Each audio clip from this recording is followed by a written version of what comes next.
Srimad Bhagavatam, quarto canto, capítulo 23, Maharaja Prithu volta ao lar. Na última fase de sua vida, quando Maharaja Prithu viu-se envelhecendo, aquela grande alma que era o rei do mundo dividiu toda a opulência que acumulara entre toda a espécie de entidades vivas, móveis e imóveis.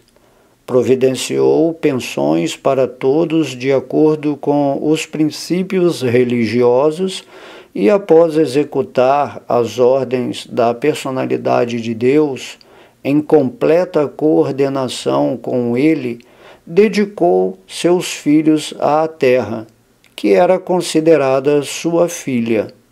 Então, Maharaja Prithu deixou a companhia de seus cidadãos, que ficaram quase lamentando-se e chorando de saudades do rei, e foi para a floresta, na companhia somente de sua esposa, a fim de praticar austeridades.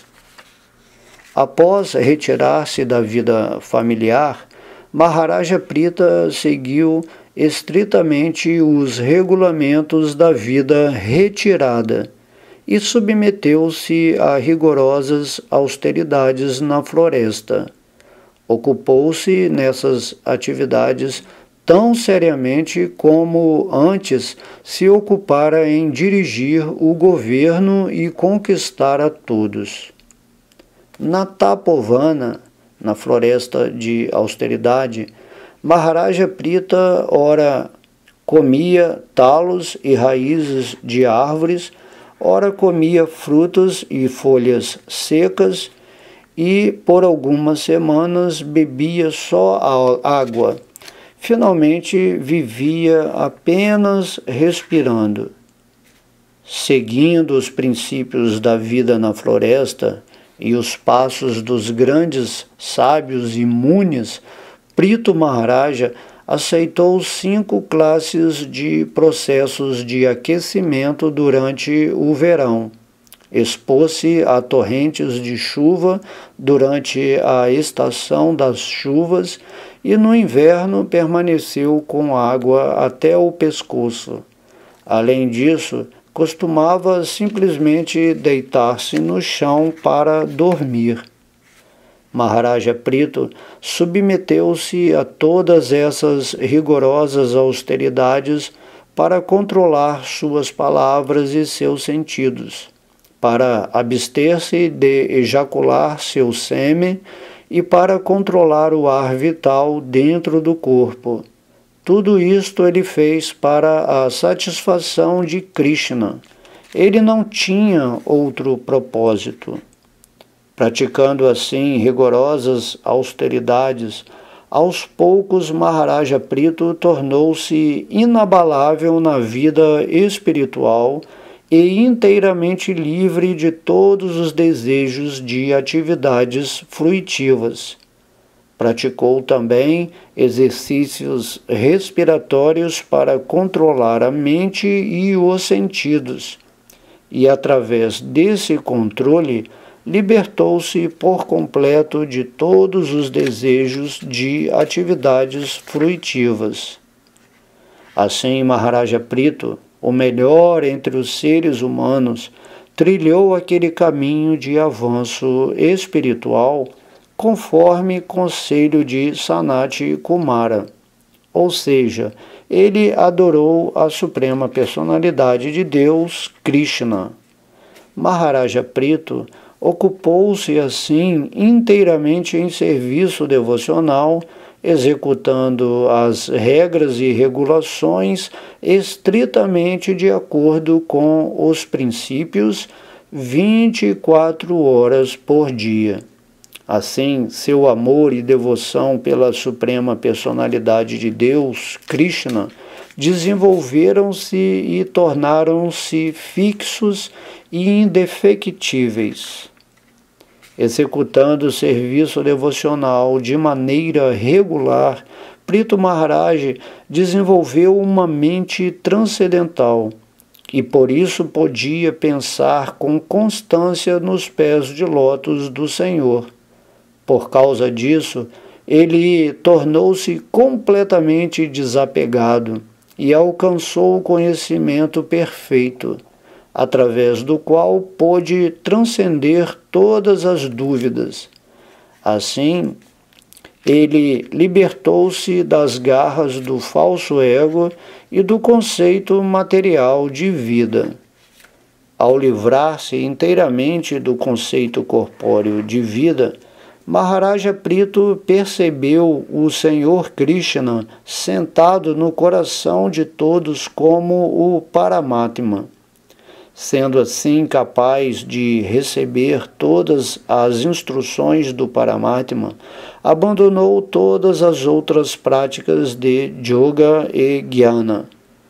Não estava sequer interessado na perfeição dos sistemas de Yoga e Jnana, pois compreendeu plenamente que o serviço devocional a Krishna é a meta última da vida, e que, a menos que os yogis e os gyanis fiquem atraídos por Krishna Katha, as narrações sobre Krishna, suas ilusões concernentes à existência não poderão jamais ser dissipadas.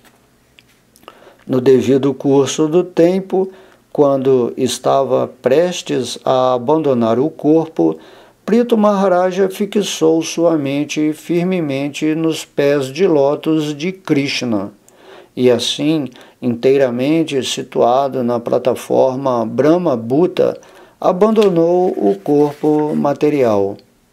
Ao praticar uma postura yógica sentada, em particular, Maharaja Prithu bloqueou a entrada de seu ânus com o tornozelo, pressionou suas batatas da perna direita e esquerda e aos poucos elevou seu ar vital, fazendo-o passar do círculo de seu umbigo para o seu coração e garganta e, enfim, empurrou-o para cima até a posição central entre as duas sobrancelhas.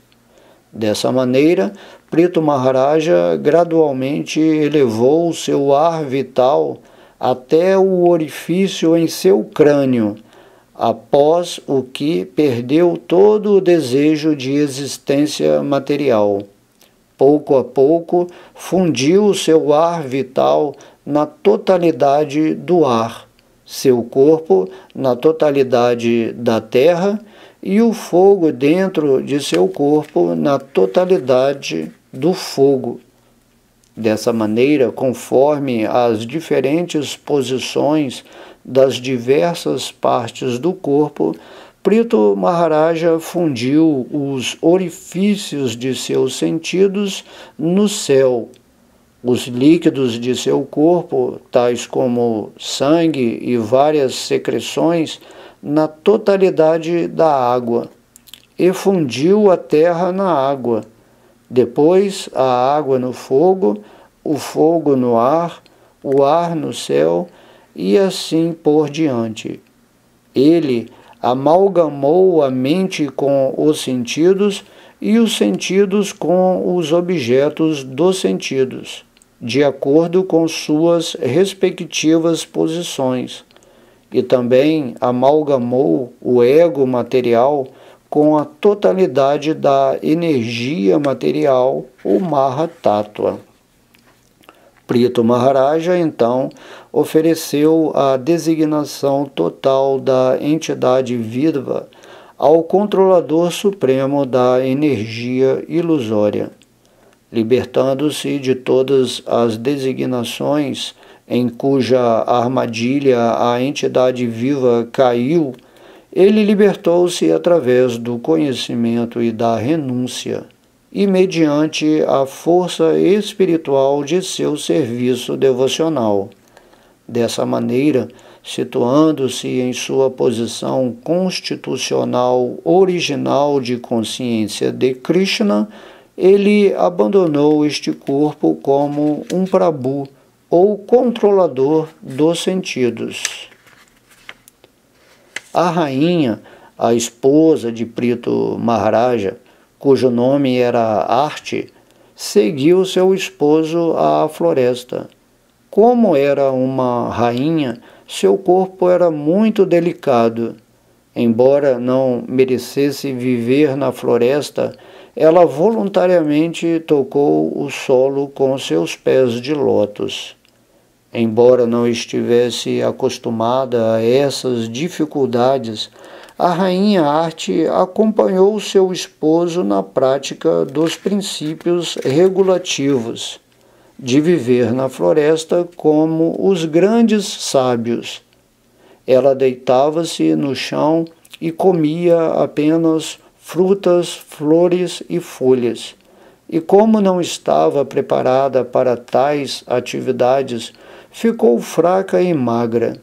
Mas devido ao prazer que obtinha em servir ao esposo, ela não sentia qualquer dificuldade.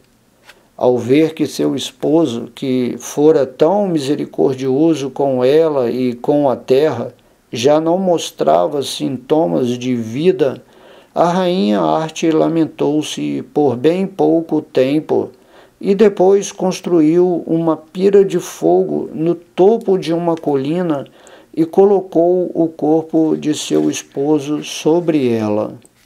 Depois disso, a rainha executou os funerais necessários e ofereceu oblações de água. Após banhar-se no rio, ela prestou reverências a diversos semideuses situados no céu em diferentes sistemas planetários. Em seguida, ela circunambulou a fogueira e, enquanto pensava nos pés de lótus de seu esposo, entrou em suas chamas. Após observar este ato de bravura executado pela casta esposa Arti, a esposa do grande rei Prithu, muitas milhares de esposas de semideuses, juntamente com seus esposos, ofereceram orações à rainha, pois estavam muito satisfeitas. Naquela ocasião, os semideuses encontravam-se no topo da colina Mandara, e todas as suas esposas começaram a derramar flores sobre a pira funerária e puseram-se a falar entre si da seguinte maneira. As esposas dos semideuses disseram: todas as glórias à rainha Arti. Podemos ver que essa rainha do grande rei Prithu, o imperador de todos os reis do mundo, serviu seu esposo com mente, palavras e corpo, exatamente como a deusa da fortuna serve à suprema personalidade de Deus, Jagnesha ou Vishnu. As esposas dos semideuses prosseguiram: vede só como essa casta senhora Arti, devido às suas inconcebíveis atividades piedosas, ainda está seguindo seu esposo, indo para cima com ele, tanto quanto podemos ver. Neste mundo material, todo o ser humano tem uma curta duração de vida, mas aqueles que se ocupam em serviço devocional voltam ao lar, voltam ao Supremo, pois realmente estão trilhando o caminho da liberação. Para pessoas assim, não há nada que não seja alcançável. Qualquer pessoa que neste mundo material se ocupe em executar atividades que exigem grande esforço e que, após obter a forma humana de vida, a qual é uma oportunidade de libertar-se das misérias, submete-se às difíceis tarefas de atividades fruitivas, deve ser considerada enganada e invejosa de seu próprio eu. O grande sábio Maitreya continuou a falar: meu querido Vidura, enquanto as esposas dos habitantes do céu falavam dessa maneira entre si, a rainha Arte alcançou o planeta que seu esposo Maharaja Prito, a mais elevada das almas autorrealizados, havia atingido. Maitreya prosseguiu: o maior de todos os devotos, Maharaja Prito, era muito poderoso e seu caráter era liberal, magnificente e magnânimo. Assim acabo de descrevê-lo para ti na medida do possível. Qualquer pessoa que descreva as grandes características do rei Prito com fé e determinação, quer as leia ou ouça pessoalmente, quer ajude outros a ouvi-las, com certeza alcançará o mesmo planeta alcançado por Maharaja Prito. Em outras palavras, tal pessoa também voltará ao lar, aos planetas Vaikunta, de volta ao Supremo. Se alguém ouve as características de Prito Maharaja e é um Brahmana, torna-se perfeitamente qualificado com poderes bramínicos. Se for um Kshatriya, torna-se rei do mundo. Se for um Vaishya, torna-se senhor de outros Vaishyas e muitos animais. E se for um Shudra, torna-se o devoto mais elevado. Quer alguém seja homem ou mulher, se ouvir com grande respeito esta narração de Maharaja Prito, tornar-se-á o pai de muitos filhos, se não tiver filhos, e tornar-se-á o mais rico dos homens, se não tiver dinheiro. Além disso, quem ouvir essa narração 3 vezes, tornar-se-á muito famoso, se não for reconhecido na sociedade, e tornar-se-á um grande erudito, se for iletrado. Em outras palavras, ouvir as narrações de Prito Maharaja é tão auspicioso que afasta toda a má sorte. O ouvinte da narração de Prito Maharaja pode tornar-se eminente, aumentar a duração de sua vida, ser promovido aos planetas celestiais e neutralizar as contaminações desta era de Kali. Além disso, pode promover as causas da religião, do desenvolvimento econômico, do gozo dos sentidos e da liberação. Portanto, sob todos os pontos de vista, é aconselhável que o materialista interessado em tais coisas leia e ouça as narrações da vida e do caráter de Prito Maharaja. Se um rei, desejoso de sair vitorioso e obter o poder governamental, cantar a narração de Prito Maharaja 3 vezes antes de partir em sua quadriga, todos os reis subordinados naturalmente entregar-lhe-ão toda a espécie de impostos, assim como entregaram-nos a Maharaja Prito, simplesmente por sua ordem. Um devoto puro, dedicado à execução dos diferentes processos de serviço devocional, poderá estar situado na posição transcendental, estando completamente absorto em consciência de Krishna. Porém, mesmo ele, enquanto executa serviço devocional, precisa ouvir, ler e induzir outros a ouvir sobre o caráter e a vida de Prito Maharaja. O grande sábio Maitreya prosseguiu: meu querido Vidura, acabo de falar na medida do possível as narrações sobre Prito Maharaja, que enriquecem nossa atitude devocional. Quem quer que tire proveito desses benefícios também volta ao lar, volta ao Supremo, como Maharaja Prito.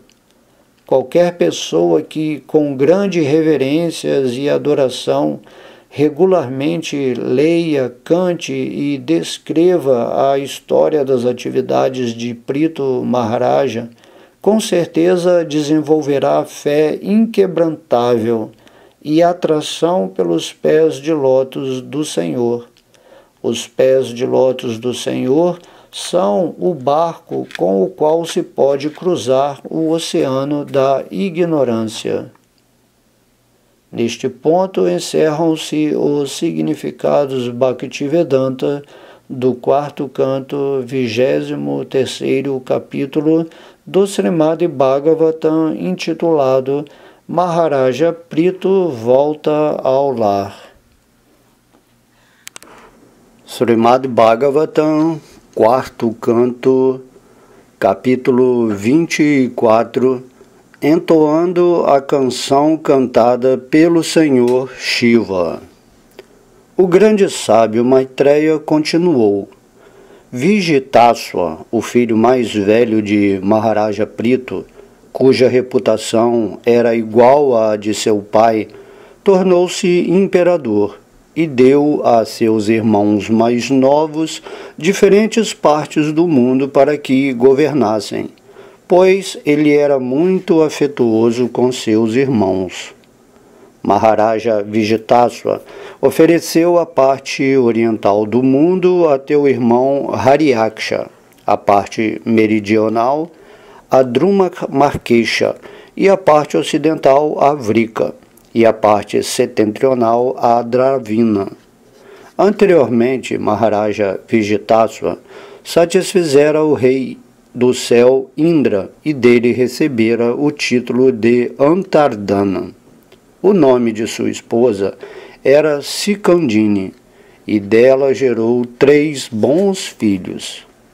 Sempre que Antardana, o supremo poder real, tinha que cobrar impostos, punir seus cidadãos ou multá-los severamente, ele não queria fazê-lo. Consequentemente, ele retirou-se da execução desses deveres e ocupou-se na realização de diferentes sacrifícios. Apesar de Maharaja Antardana se dedicar à realização de sacrifícios, por ser uma alma autorrealizada, ele muito inteligentemente prestava serviço devocional ao Senhor, que erradica todos os temores de seus devotos. Adorando assim ao Senhor Supremo, Maharaja Antardana, arrebatado em êxtase, alcançou seu planeta muito facilmente. Havirdhana, o filho de Maharaja Antardana, teve uma esposa chamada Havirdhana, que deu à luz 6 filhos chamados Barisati, Gaya, Shukla, Krishna, Satya e Jitavrata. O grande sábio Maitreya prosseguiu: Meu querido Vidura, o poderosíssimo filho de Havirdhana, chamado Barisati, era muito perito em realizar várias classes de sacrifícios fruitivos e também era hábil na prática de yoga mística. Por suas grandes qualificações, ele tornou-se conhecido como Prajapati. Maharaja Barisati realizou muitos sacrifícios em todo o mundo. Ele espalhava grama kuxa e mantinha as pontas dessas gramas voltadas para o Oriente. Maharaja Barisati, doravante conhecido como Pratinabarri, recebeu ordem do semideus supremo, o Senhor Brahma, de casar-se com a filha do oceano chamada Shatadruti. Ela tinha características corpóreas muito belas e era jovem. Estava enfeitada com roupas adequadas. E, ao chegar à arena matrimonial e começar a circunambulá-la, o deus do fogo, Agni, sentiu-se tão atraído por ela que desejou sua companhia, exatamente como antes desejara desfrutar com Suki. Durante esta cerimônia de matrimônio de Shatadruti, os demônios, os habitantes de Gandharva Loka, os grandes sábios e os habitantes de Siddhaloka, dos planetas terrestres e de Nagaloka, embora fossem altamente elevados, sentiram-se todos cativados pelo tinir de seus sinos de tornozelos. O rei Pratinabarri gerou 10 filhos no ventre de Shatadruti. Todos eles eram igualmente dotados com religiosidade e eram conhecidos como os Prachetas. Quando todos estes Prachetas receberam ordem de seu pai de casarem-se e gerarem filhos, em vez disso, todos eles entraram no oceano e praticaram aí austeridades e penitências por 10.000 anos. Assim, eles adoraram o Senhor de toda a austeridade, a suprema personalidade de Deus. Ao deixarem o lar para praticar austeridades, os filhos de Pratinabarri encontraram-se com o Senhor Shiva, o qual, com grande misericórdia, instruiu-os sobre a verdade absoluta. Todos os filhos de Pratinabarri meditaram nestas instruções, cantando e adorando-as com muito cuidado e atenção. Vidura perguntou a Maitreya: meu querido Brahmana, por que os Prachetas encontraram-se com o Senhor Shiva no caminho? Por favor, conta-me como ocorreu o encontro, como o Senhor Shiva ficou tão satisfeito com eles e como os instruiu. Com certeza, estas conversas são importantes e desejo que tu, por favor, tenhas misericórdia de mim e as descreva para mim. O grande sábio Vidura prosseguiu: ó melhor dos Brahmanas, é muito difícil para entidades vivas encarceradas dentro deste corpo material terem contato pessoal com o Senhor Shiva.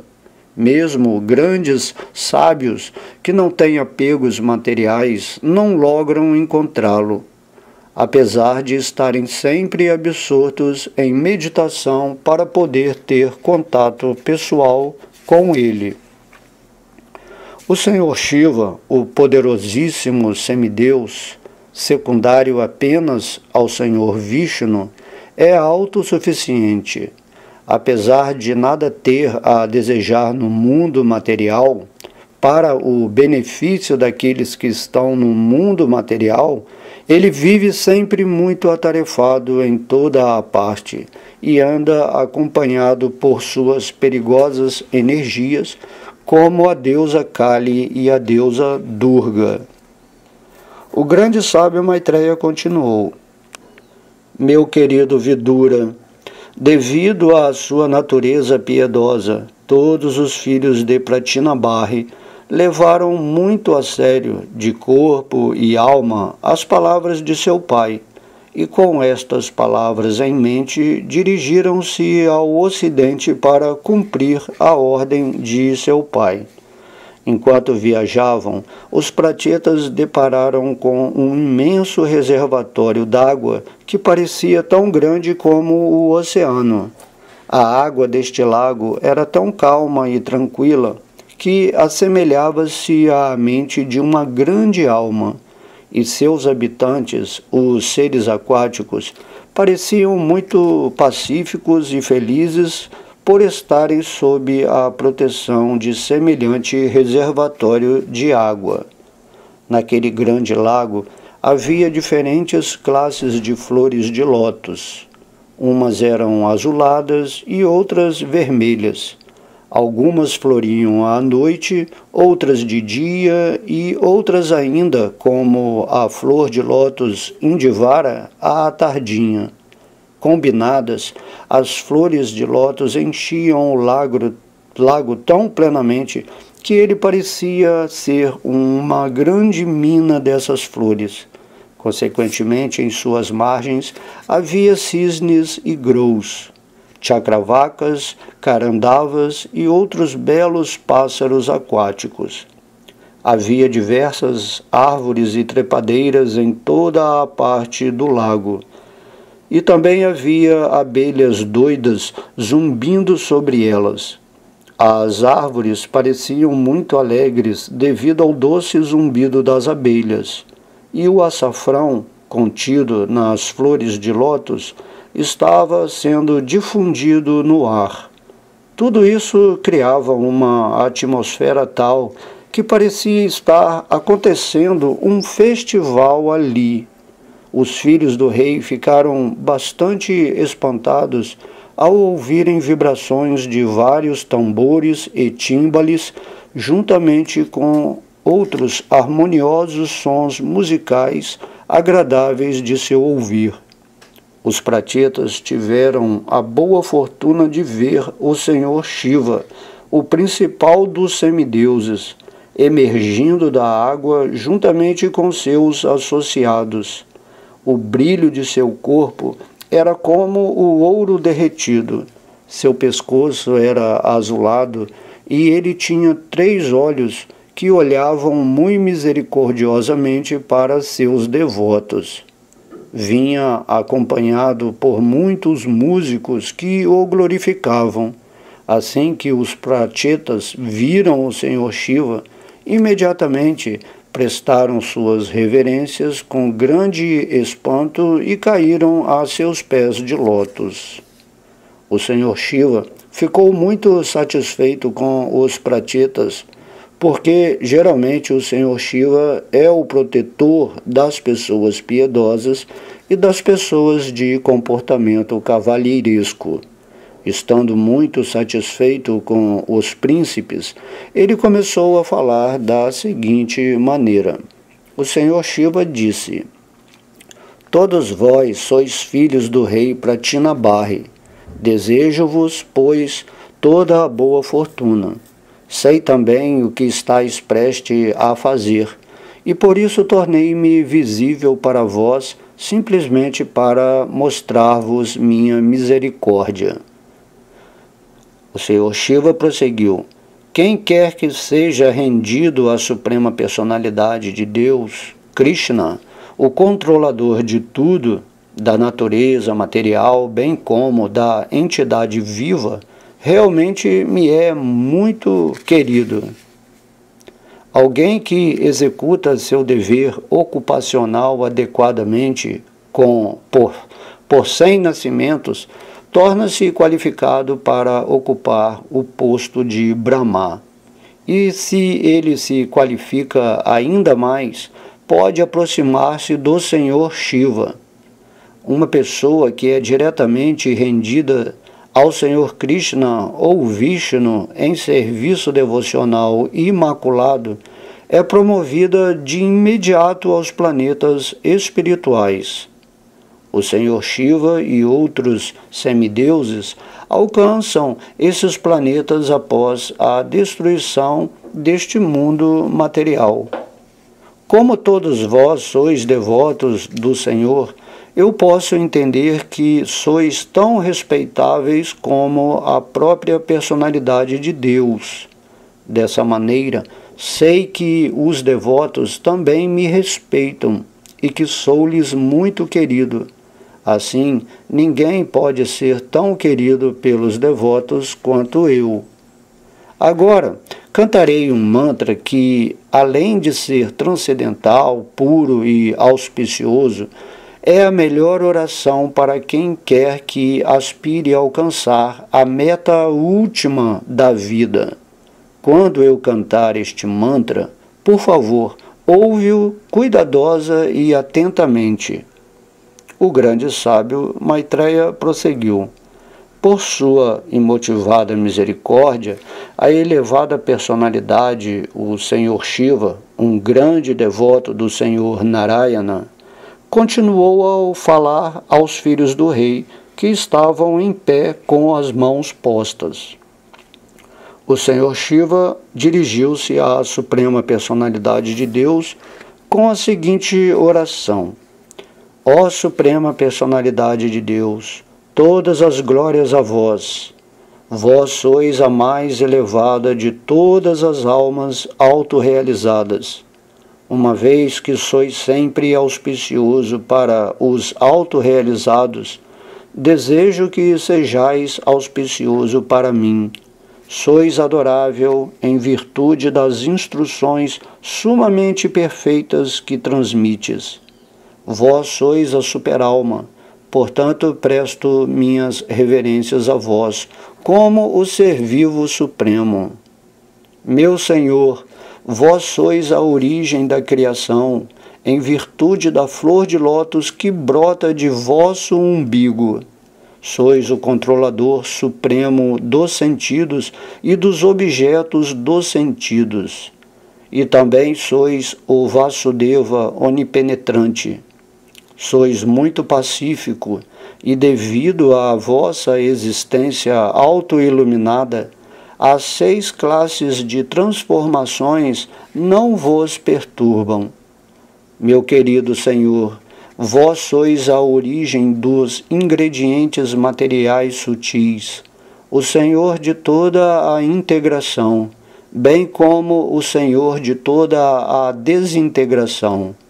A deidade predominante chamada Shankarshana, e o Senhor de toda a inteligência, conhecido como a deidade predominante Pradyumna.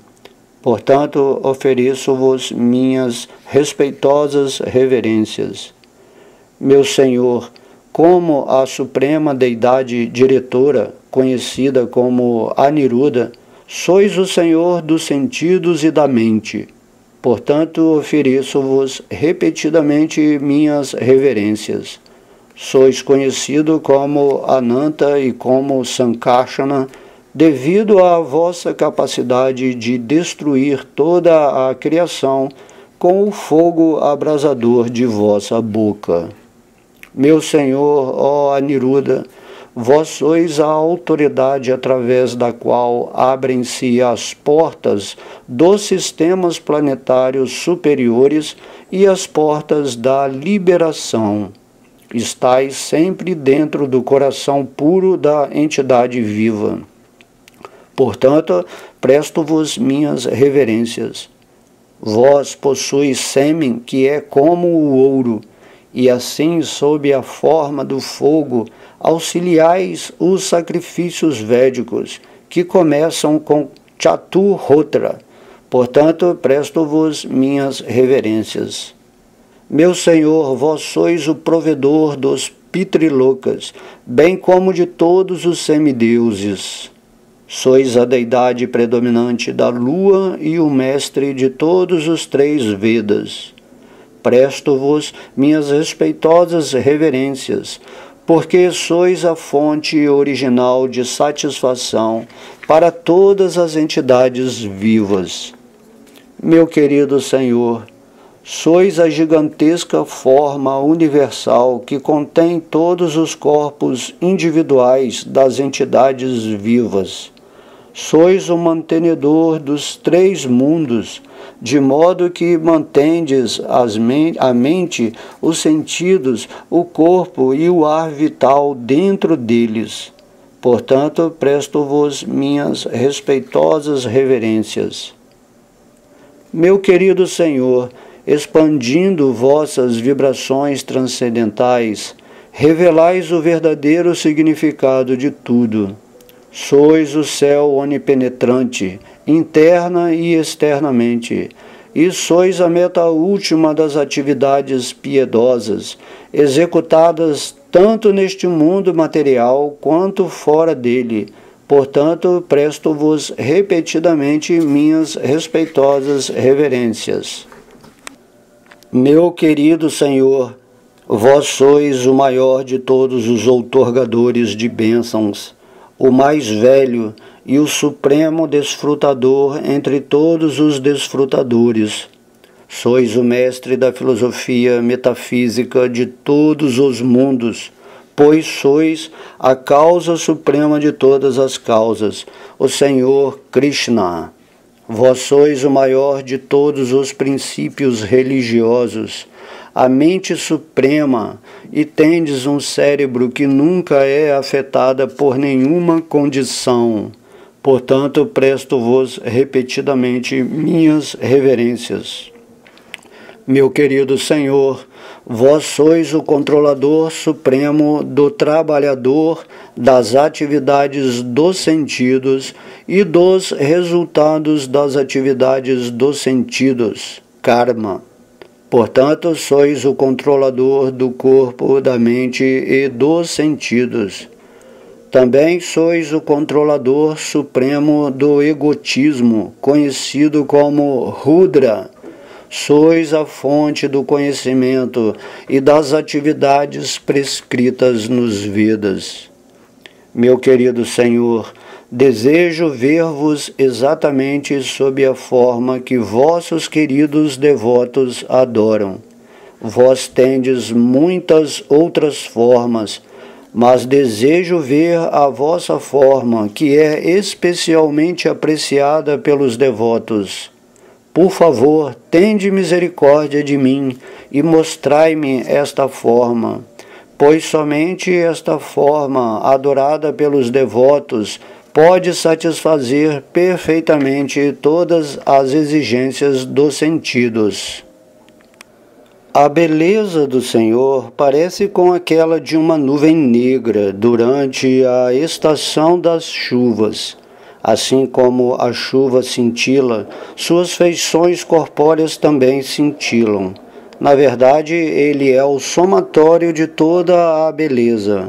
O Senhor tem 4 braços e um rosto extraordinariamente belo, com olhos semelhantes a pétalas de lótus, um belo nariz arrebitado, um sorriso que atrai todas as mentes, uma bela testa e orelhas igualmente belas e plenamente decoradas. O Senhor é sumamente belo devido a seu sorriso aberto e misericordioso, e ao olhar oblíquo que lança sobre seus devotos, seu cabelo negro é cacheado e sua roupa ondulante ao vento. Parece com o pólen cor de açafrão que voa das flores de lótus. Seus brincos cintilantes, elmo reluzente, braceletes, guirlanda, sinos de tornozelo, cinturão e diversos outros adornos corpóreos combinam-se com o búzio, o disco, a massa e a flor de lótus para aumentar a beleza natural da pérola caustuba sobre seu peito. O Senhor tem ombros iguais aos de um leão. Sobre esses ombros há guirlandas, colares e galões. E tudo está sempre reluzente. Além disso, há a beleza da pérola Kaustubamani, e sobre o peito negro do Senhor há listras chamadas Srivatsa, que são sinais da deusa da fortuna. A cintilação dessas listras excede a beleza das listras de ouro sobre uma pedra de testar ouro. De fato, tal beleza supera a beleza da própria pedra de testar ouro. O abdômen do Senhor é belo devido a 3 pregas, sendo bem redondo.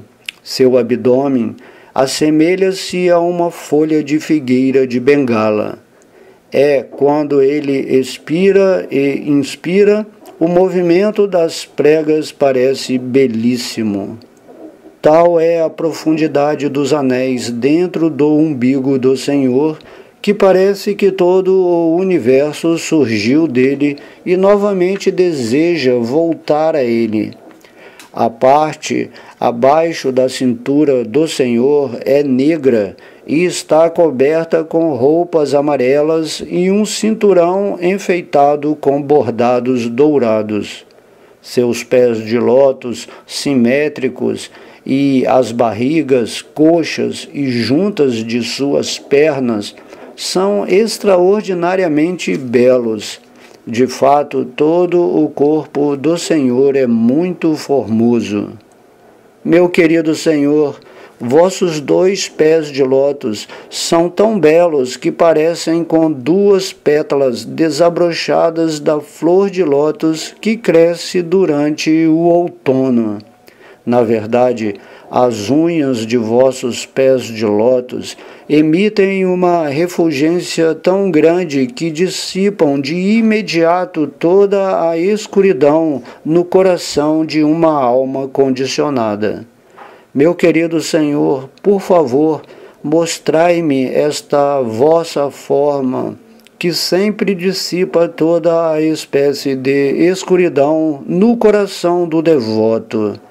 Meu querido Senhor, vós sois o Mestre espiritual supremo de todos. Portanto, todas as almas condicionadas, cobertas pela escuridão da ignorância, podem ser iluminadas por vós sob a forma do Mestre espiritual. Meu querido Senhor, aqueles que desejam purificar sua existência devem ocupar-se sempre em meditar em vossos pés de lótus, como se descreve acima. Aqueles que levam a sério a execução de seus deveres ocupacionais e que desejam libertar-se do temor devem adotar este processo de Bhakti Yoga. Meu querido Senhor, o Rei encarregado do Reino Celestial também deseja obter a meta última da vida, o serviço devocional. De modo semelhante, vós sois o destino último daqueles que se identificam convosco, Aham Brahmasmi. Entretanto, para eles é muito difícil alcançar-vos, ao passo que o devoto pode alcançar vossa onipotência com muita facilidade. Meu querido Senhor, mesmo pessoas liberadas têm dificuldade de executar o serviço devocional puro, mas só o serviço devocional pode vos satisfazer. Quem adotará outros processos de autorrealização se for realmente sério quanto à perfeição da vida? Com o simples franzir de suas sobrancelhas, o tempo invencível personificado pode aniquilar imediatamente todo o universo. Contudo, o tempo formidável não se aproxima do devoto que tenha se refugiado plenamente a vossos pés de lótus. Se alguém por acaso se associa com um devoto, mesmo que por uma fração de segundo, já não está mais sujeito à atração pelos resultados de karma ou jnana. Que interesse, então, pode ele ter nas bênçãos dos semideuses que estão sujeitos às leis de nascimento e morte? Meu querido Senhor, vossos pés de lótus são a causa de todas as coisas auspiciosas e os destruidores de toda a contaminação do pecado. Portanto, imploro que vossa onipotência me abençoe com a companhia de vossos devotos, os quais são perfeitamente puros por adorarem vossos pés de lótus, e os quais têm tanta misericórdia das almas caídas. Creio que vossa verdadeira bênção será permitir-me estar na companhia desses devotos. O devoto, cujo coração tem sido inteiramente purificado pelo processo de serviço devocional e que é favorecido por Bhakti Devi, não se confunde com a energia externa, a qual é como um poço escuro. Estando dessa maneira inteiramente limpo de toda a contaminação material, o devoto é capaz de entender com muita alegria o vosso nome, fama, forma, atividades e etc. Meu querido Senhor, o Brahman impessoal espalha-se por toda a parte, assim como a luz do sol ou o céu. E este Brahman impessoal, que se espalha por todo o universo e no qual se manifesta todo o universo, sois vós. Meu querido Senhor, vós tendes múltiplas energias, e essas energias manifestam-se sob múltiplas formas. Com essas energias também criais esta manifestação cósmica, e embora a mantenhais como se fosse permanente, ela é finalmente aniquilada por vós. Apesar de nunca serdes perturbado por semelhantes transformações e alterações, as entidades vivas são perturbadas por elas, e por isso julgam a manifestação cósmica diferente ou separada de vós. Meu Senhor, sois sempre independente, e posso constatar claramente este fato. Meu querido Senhor, vossa forma universal consiste em todos os 5 elementos: os sentidos, a mente, a inteligência, o falso ego, que é material, e o Paramatma. Vossa expansão parcial, que é o diretor de tudo. Os yogis, que não são devotos, a saber, o Karma Yogi e o Jnana Yogi, adoram-vos mediante suas respectivas ações em suas respectivas posições. Afirma-se tanto nos Vedas como nos Shastras, que são corolários dos Vedas, e na verdade em toda a parte, que apenas vós deveis ser adorado. Esta é a versão perita de todos os Vedas. Meu querido Senhor, vós sois a única pessoa suprema, a causa de todas as causas. Antes da criação deste mundo material, vossa energia material permanece adormecida.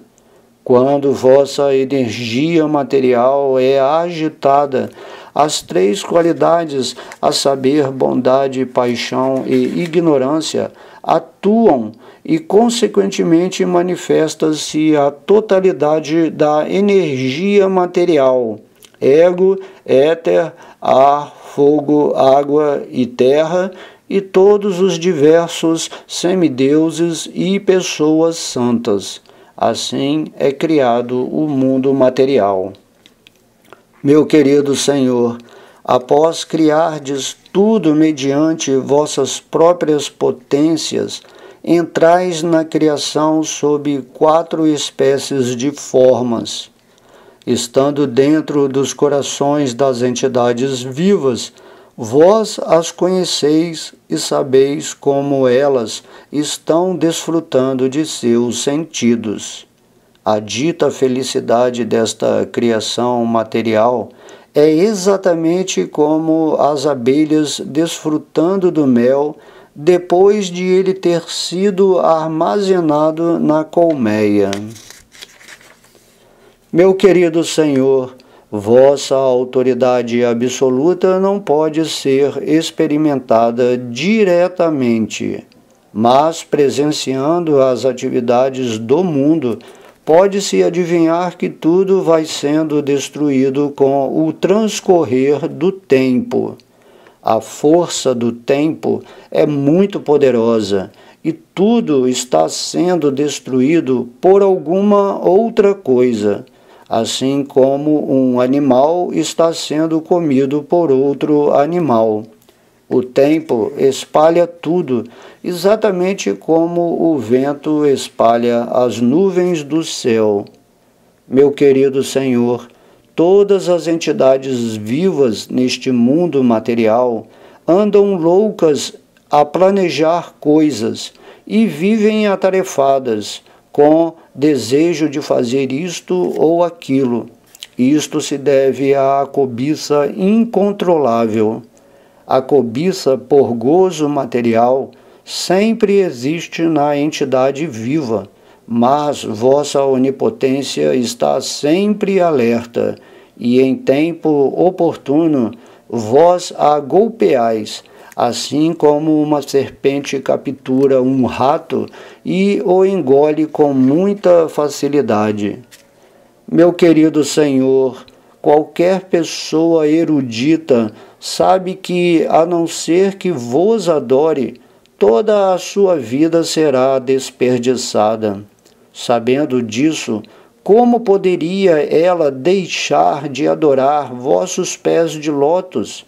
Mesmo nosso Pai e Mestre espiritual, o Senhor Brahma, vos adorou sem hesitação, e os 14 manos seguiram seus passos.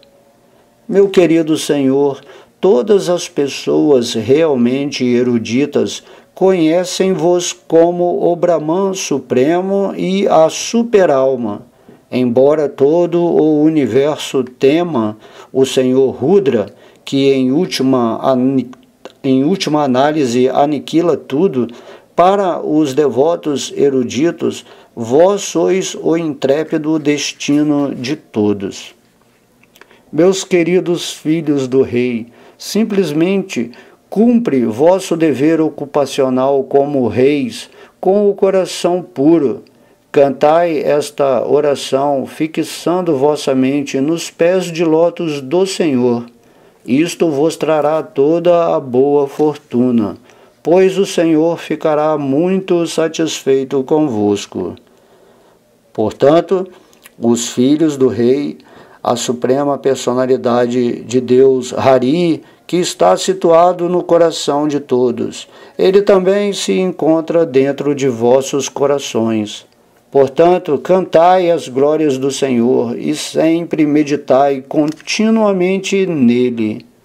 Meus queridos príncipes, sob a forma de uma oração, acabo de delinear o sistema de yoga do cantar do santo nome. Todos vós deveis colocar este importante stotra em vossas mentes e prometer guardá-lo para que vos torneis grandes sábios. Agindo silenciosamente como grandes sábios, atentos e reverentes, deveis praticar este método. O Senhor Brahma, o mestre de todos os criadores, foi o primeiro a recitar-nos esta oração. Os criadores, liderados por Brigo, instruíram-se nestas orações porque desejavam criar. Quando o Senhor Brahma ordenou a todos os Prajapatis que procriassem, nós cantamos essas orações em louvor à Suprema Personalidade de Deus e livramo-nos inteiramente de toda a ignorância. Assim fomos capazes de procriar diversas classes de entidades vivas. Um devoto do Senhor Krishna, cuja mente esteja sempre absorta nele, com muita atenção e reverência cante este stotra, oração, alcançará a perfeição máxima da vida sem demora. Neste mundo material existem diferentes espécies de conquistas, mas entre todas elas, a conquista do conhecimento é considerada a mais elevada, porque só é possível atravessar o oceano de ignorância no barco do conhecimento. Caso contrário, o oceano não pode ser transposto. Embora seja muito difícil prestar serviço devocional à personalidade de Deus e adorá-lo, se alguém vibrar ou simplesmente ler este stotra, oração, composto e cantado por mim, conseguirá muito facilmente invocar a misericórdia da Suprema Personalidade de Deus. A Suprema Personalidade de Deus é o mais querido objetivo de todas as bênçãos auspiciosas. Um ser humano que entoe esta canção cantada por mim poderá satisfazer a personalidade de Deus. Semelhante devoto, estando fixo em serviço devocional ao Senhor, poderá obter tudo o que quiser do Senhor Supremo. O devoto que acorda de manhã cedo e com mãos postas canta essas orações cantadas pelo Senhor Shiva e dá oportunidade a que outros ouçam-nas, com certeza livra-se de todo o cativeiro e atividades fruitivas. Meus queridos filhos do Rei, as orações que acabo de recitar para vós destinam-se a satisfazer a Suprema Personalidade de Deus, a superalma. Aconselho-vos a recitar essas orações que são tão eficazes quanto grandes austeridades. Dessa maneira, quando estiverdes maduros, vossas vidas serão exitosas e com certeza alcançareis todos os objetivos desejados por vós sem falta. Neste ponto encerram-se os significados Bhaktivedanta do 4º canto, 24º capítulo do Srimad Bhagavatam, intitulado Entoando a canção cantada pelo Senhor Shiva.